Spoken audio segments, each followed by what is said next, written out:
Սակայն այս միտքը տեղ հասցնելու ճանապարհին մենք բախվում ենք պարադոքսալ իրավիճակի հետ։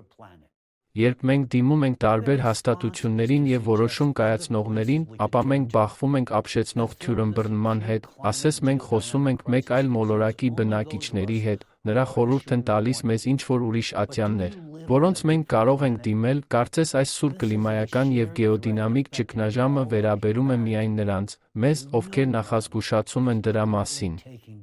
Բայց միթե դուք մեկ ուրիշ մոլորակի վրա եք ապրում։ Սա համընդհանուր սպառնալիք է, որը վերաբերում է ողջ մարդկությանը։ Եվ ոչ ոք ներկայումս իրական քայլեր չի ձեռնարկում այն լուծելու համար։ Քանի դեռ նրանք զբաղված են աշխարհաքաղաքական խաղերով և մակրոտնտեսությամբ, նրանք երբեք չեն ընդունի, որ դա նաև իրենց խնդիրն է։ Մինչդեռ բնությունը, որը փոխվում է արագ տեմպերով, անտարբեր է աշխարհաքաղաքականության կամ տնտեսագիտության նկատմամբ, քանի դեռ մենք չենք գիտակցել, որ մեր մոլորակը մահացու հիվանդ է, և շտապ պահանջում է մարդու միջամտությունը, ինչպես հիվանդը, որը բժշկի կարիք ունի, մենք ոչ մի շանս չունենք։